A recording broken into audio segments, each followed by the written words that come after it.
Hello friends, welcome to our YouTube channel. આજે આપણે જોઈએ છીએ કે ગુજરાતના જિલ્લાઓને કેવી રીતે યાદ રાખવાના. ગુજરાતના જિલ્લાઓ 33 છે, બધા લોકોને ખબર જ છે. ગુજરાતના 33 જિલ્લાઓ બધાને કદાચ યાદ હશે, પણ કોની હદ કોને સ્પર્શે છે, કયા જિલ્લાની નજીક કયા જિલ્લાઓ આવેલા છે, એ સમજવા માટે આજનો વિડીયો લેક્ચર છે. હું ગેરંટી આપું છું કે તમે આ લેક્ચર પૂરો કરશો એટલે તમને જિલ્લાઓ યાદ રહી જશે. બરાબર છે. આ જિલ્લાઓને યાદ રાખવા માટે હું અત્યારે જે મેથડ આપું છું એ મેથડથી પહેલાં આજે કરવાના, પછી આવતીકાલે કરવાના, ત્યાર પછી શું કરવાનું તો કે 10 દિવસ પછી કરવાના, અને ત્યાર પછી તો કે 15 દિવસ પછી એને રિવાઇઝ કરવાના. બુક લઈને ફરીથી આખો નકશો ડ્રો કરશો એટલે યાદ રહી જ જશે. બરાબર છે. ચલો આપણે ઓછો સમય લેતા આગળના સ્લાઇડ પર જઈએ. શું સમજવાનું છે? ગુજરાતના કયા જિલ્લાને કોની હદ સ્પર્શે છે. તમને એવો ક્વેશ્ચન પૂછાય કે સૌથી વધારે હદ સ્પર્શતો જિલ્લો કયો, બરાબર છે. પછી તો કે સૌથી ઓછી હદ, મતલબ કે એક જ જિલ્લાની હદ સ્પર્શતી હોય એવો જિલ્લો કયો. આવા બધા અત્યારની એક્ઝામમાં પ્રશ્નો આવતા હોય છે.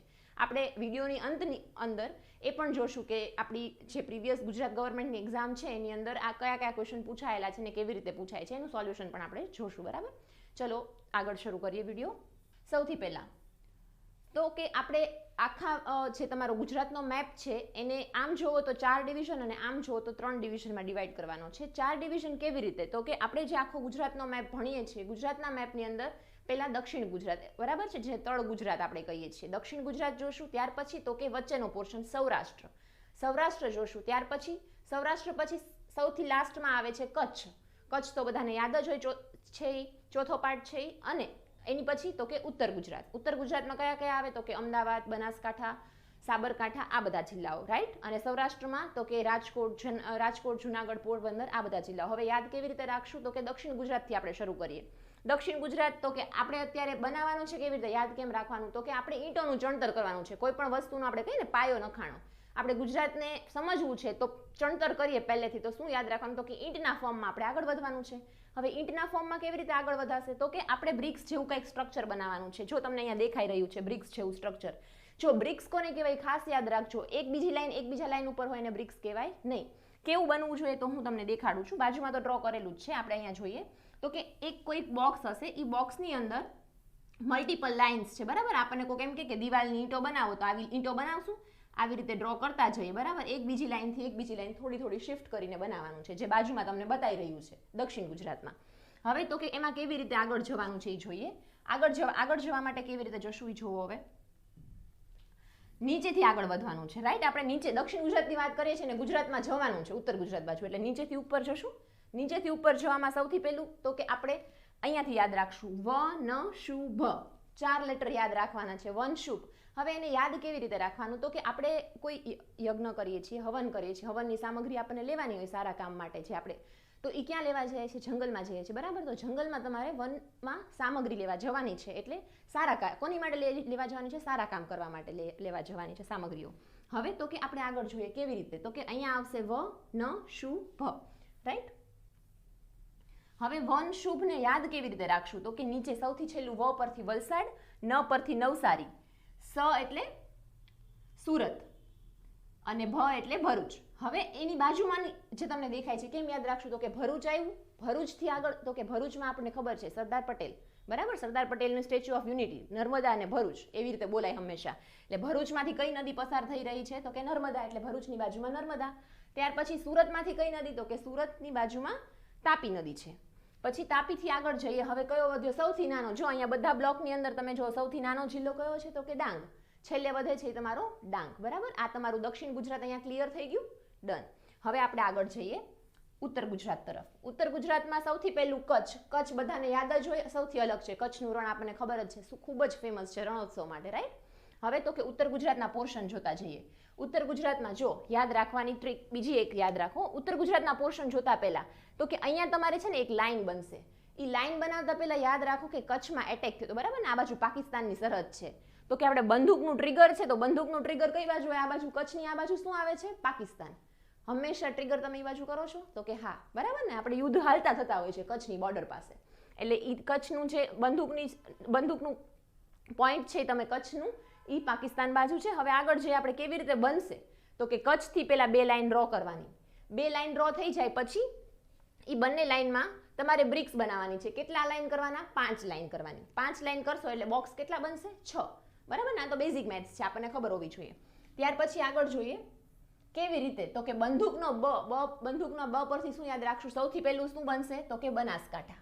બરાબર, સૌથી પહેલું બનશે બનાસકાંઠા, પછી બનશે સાબરકાંઠા. બરાબર, બનાસકાંઠા સાબરકાંઠા. પણ યાદ કેમ રાખવાનું? તો કે બંદૂક છે. બરાબર, હવે બંદૂક છે એ અમદ નામનો એક છોકરો છે. તમે શું એને કહેવાના છો? બસ. એટલે બસ મતલબ બનાસકાંઠા સાબરકાંઠા, પછી અમદ એટલે અરવલ્લી, મહીસાગર અને દાહોદ. અને શું કહેવાનું છે? તું અભી છોટા હે. હિન્દીમાં કહેતા હોય ને કે બસ કર, તું અભી છોટા હે. છોટા મતલબ છોટા ઉદેપુર. ત્યાર પછી આગળ જઈએ. હવે તો કે તમે નીચેની લાઈન જોઈ રહ્યા છો, બંદૂકના શેપમાં જ આપણે આગળ વધવાનું છે. બંદૂકના શેપમાં આગળ વધીએ એટલે શું થશે? તો કે તમારે યાદ કરો બ્રિક્સ બનાવવાની.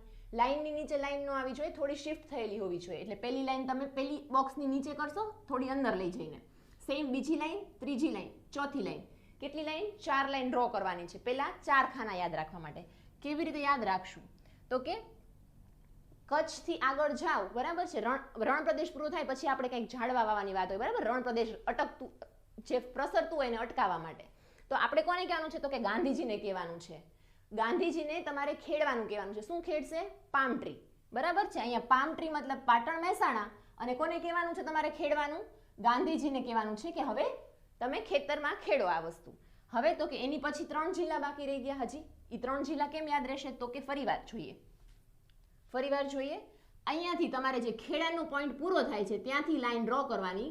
2 લાઈન ડ્રો કરવાની છે. પહેલી લાઈન ક્યાં સુધી આવશે? તો કે ખાલી છોટાઉદેપુર. યાદ રાખજો, 3 લાઈન ભેગી તમારી ભરૂચને નહીં અડે. પહેલી લાઈન તમારી છોટાઉદેપુરને અડશે અને બીજી લાઈન ડ્રો કરો એ તમારી ભરૂચને અડશે. બરાબર, યાદ એવું રાખવાનું કે આ 2 લાઈનની વચ્ચે ડ્રો કરવાની હોય તો ક્યાં થાય? તો કે એક છેલ્લી જમણી બાજુ થશે અને બીજી ડાબી બાજુના એન્ડ ઉપર, એટલે ભરૂચ પાસે થશે. આટલું થઈ ગયું. હવે એની અંદરના જિલ્લાઓ કેવી રીતે યાદ રહેશે? બરાબર, તો અહીંયા જુઓ, યાદ એવું રાખવાનું કે 5 મહેલોનો સમૂહ. વડોદરા છે ત્યાં મહેલોનું શહેર કહેવાય. બરાબર, તો ત્યાં ખૂબ મહેલો આવેલા છે. એટલે 5 મહેલ જોવા વડોદરા જવાનું છે. અને ત્યાં વડોદરામાં તમને શું થશે? તો કે ખૂબ આનંદ આવશે. તમે જોવા જાઓ છો એટલે તમને ખૂબ જ આનંદ આવવાનો છે. ક્લિયર? એટલે યાદ કેમ રાખશું? 5 મહેલોનું શહેર વડોદરા જોઈને મને ખૂબ જ આનંદ થયો. અહીંયા પૂરા તમારા જિલ્લાઓ ઉત્તર ગુજરાત. હવે આપણે આગળ વધીએ તો કે કચ્છ, અને કચ્છથી નીચે આવે એટલે સૌરાષ્ટ્ર. હવે સૌરાષ્ટ્ર કેવી રીતે બનશે? તો અહીંયા તમને એક બોક્સ દેખાઈ રહ્યું છે. હવે એ બોક્સની અંદર તમારે શું કરવાનું છે? તો કે રાજકોટ, રંગીલું રાજકોટ, સૌરાષ્ટ્ર બોલો એટલે સૌથી પહેલું મગજમાં આવે રંગીલું રાજકોટ. સૌથી મિડલમાં એટલે કઈ જગ્યાએ? વચ્ચે. બરાબર, હવે રંગીલા રાજકોટ વાસીઓ જે છે તમારા, એ બધા રાજકોટ વાસીઓ છે એને બધે ફરવા જવું ખૂબ ગમે છે. ક્યાં ફરવા જાય? આપણે ગમે ત્યાં તો ફરવા જાય નહીં. તો કે ક્યાં ફરવા જશે? તો કે રણોત્સવ કચ્છમાં થાય તો કચ્છમાં ફરવા જવું હોય. પછી તો કે નદી કિનારે જવાનું મન થાય. નદી કિનારે જવાનું મન થાય એટલે શું થાય? તો કે આ બાજુ જો આગળ વધીએ, દેવભૂમિ દ્વારકા, દેવ દર્શન કરવાનું મન થાય તો કે દ્વારકા જઈ આવ્યા. પછી તો કે તમને ક્યાંક દરિયા કિનારે જવું છે અથવા તો જ્યોતિર્લિંગ જોવા છે ફરવા જવા માટે, તો ક્યાં જશો તમે? ગીર સોમનાથ. અને હજી ભાવનગર તો ભૂલાય જ કેમ? શું કામ? તો કે ભાવનગર એવી જગ્યા છે કે જ્યાં જહાજ લંગારવાનું સૌથી મોટું બંદર આવેલું છે. બરાબર, અલંગ. એ પણ જોવાનું ન ભૂલાય, એટલા માટે ભાવનગર પણ ફરવા જશે. એટલે રાજકોટની લાઈન ક્યાં કનેક્ટ થશે? કચ્છ મોકલવાના, દેવભૂમિ મોકલવાના, ગીર સોમનાથ મોકલવાના અને ભાવનગર મોકલવાના. બરાબર, બધી જગ્યાએ ફરી આવ્યા. યાદ રાખવાનું કે આપણે લાઈન ડ્રો કરીએ છીએ, હદ સ્પર્શતી નથી. હદ કોને સ્પર્શી કહેવાય? જો અહીંયા સમજી લો, જ્યાં તમે આ 2 લાઈનની વચ્ચે લાઈન ડ્રો કરી શકો એને તમારી હદ સ્પર્શી કહેવાય. જો અહીંયા તમને લાઈન દેખાય છે ગાંધીનગર ખેડા વચ્ચે, તો હદ સ્પર્શી કહેવાય. ખેડા અને મહીસાગર વચ્ચે, તો કે હા હદ સ્પર્શે છે. પણ ખેડા અને વડોદરા વચ્ચે સ્પર્શે છે, પણ રાજકોટ અને કચ્છને ડાયરેક્ટ સ્પર્શતી નથી. આ યાદ રાખજો. હવે આગળ જઈએ. આપણે આગળ જવાનું છે. કેવી રીતે? હવે તો આગળ વધવાનું. હવે દરેક તમે પોર્શન પાડ્યા એના 2 ભાગ પાડવાના. આપણે બ્રિક્સની વાત કરી હતી ને, વચ્ચે વચ્ચે લીટા દોરતા જવાના, એમ જ મેપ બની જશે આખો. તો કે પહેલો પાર્ટ છે એમાં વચ્ચે લાઈન ડ્રો કરો, બીજા પાર્ટમાં પણ વચ્ચે લાઈન ડ્રો કરો. 2 લાઈન ડ્રો કરી ગઈ. હવે તો કે આગળનું જોઈએ. એક સ્ટોરી યાદ રાખવાની છે. સ્ટોરીમાં શું યાદ રાખવાનું છે? તો કે સુરેન્દ્ર નામનો છોકરો છે, અથવા સુરેશ યાદ રાખો, સુરેન્દ્રનગર ઓટોમેટિક યાદ રહી જશે. સુરેશ અથવા સુરેન્દ્ર નામનો કોઈ છોકરો છે, એની પાસે એના મોજા છે. એ મોજા છે ને એ પોરના હતા. પોર મતલબ આપણે દેશી ભાષામાં કહીએ એટલે ગયા વર્ષના હતા. પોરના હતા એટલે શું થઈ ગયા છે? જૂના થઈ ગયા છે. યાદ રાખો કેવી રીતે આમાં મેપમાં બેસશે. તો કે સુરેન્દ્ર નામના છોકરાના મોજા. હવે મોજા એટલે મોરબી અને જામનગર. મોજા પરથી મોરબી અને જામનગર. અહીંયા તમને દેખાય છે મોજા, મોરબી અને જામનગર. હવે એનાથી આગળ વધીએ તો કે આગળના પોર્શનમાં શું થશે? તો કે મોજા જૂના હતા. બરાબર, મોજા તમારા છે એ પોરના હતા. પોર એટલે પોરબંદર ઓટોમેટિક યાદ આવી જશે, અને જૂના થઈ ગયા પોરના હતા એટલે પોરબંદર અને જુનાગઢ. પછી હવે શું કહેવાનું છે તો કે મોજા ઝૂરના હતા એટલે તું અમને આપ. અમને મતલબ અમરેલી, બરાબર. પણ શું કહેવાનું, મોજા જૂના જ છે પણ બહુ ભાવ ન ખાતો. બહુ ભાવ ન ખાતો મતલબ બહુનો બોટાદ અને ભાવનો ખાતોનું ભાવનગર. ભાવનગર પાછું આવી ગયું, જ્યાંથી આપણે શરૂ કર્યું હતું ત્યાં ફરી વખત પહોંચી ગયા. હવે આ બધું આવી ગયું, હવે લાસ્ટમાં બાકી શું રહે, અમદાવાદ, બરાબર. હવે જો અમદાવાદ યાદ કેમ રહેશે, બંદૂક દોરી જ ને, એનું ટ્રિગર. સૌથી મોટા હુલ્લડો હિન્દુ મુસ્લિમના તોફાનો, કોમી તોફાનો ક્યાં થાય, અમદાવાદમાં. એટલે અમદાવાદ બહુ જ મોટું સેન્ટર પોઈન્ટ છે આવા બધા ઇશ્યુઝ માટેનું, રાઈટ. એટલે અમદાવાદ તમને ઓટોમેટિક યાદ રહી જશે. આ મેપમાં આખો મેપ આપણે 33 જિલ્લાઓ જોઈ લીધા, આટલું યાદ રહેશે. હવે આપણે આગળ વધીએ. હવે જોઈએ આપણે ગુજરાતનો મેપ છે, તમારો ટ્રેડિશનલ મેપ છે એ, અને મેં બનાવેલો જે મેપ છે એ બંને સાથે જોઈએ, કમ્પેરિઝન કરીએ સાચું છે કે નહીં. એક વખત ટેલી કરો. રેન્ડમ કોઈ પણ જિલ્લો આપણે અત્યારે લઈએ છીએ, સપોઝ મોરબી લઈએ. મોરબીને આ મેપમાં અને સામેના મેપમાં કયા કયા જિલ્લાઓની હદ સ્પર્શે છે આપણે જોવાનું છે. હવે જો અહીંયા તમે મોરબીની અંદર કયું છે તો કે જામનગર આવે છે, તો કે હા જામનગર, રાજકોટ, સુરેન્દ્રનગર અને કચ્છ, બરાબર છે. આ 4 જિલ્લાઓ તમને મળે છે. સેમ વસ્તુ આપણે અહીંયા ટેલી કરીએ તો કે અહીંયા છે જામનગર, સુરેન્દ્રનગર, રાજકોટ અને કચ્છ. રેડી? તમારો મેપ અને આપણે ડ્રો કરાવેલો મેપ બંને સેમ જ છે. આપણે આગળના ક્વેશ્ચન ઉપર જઈએ. ઇક્વેશન કેવી રીતે તમે સોલ્વ કરી શકો છો, શોર્ટકટ ટ્રીકથી જોવાનું છે.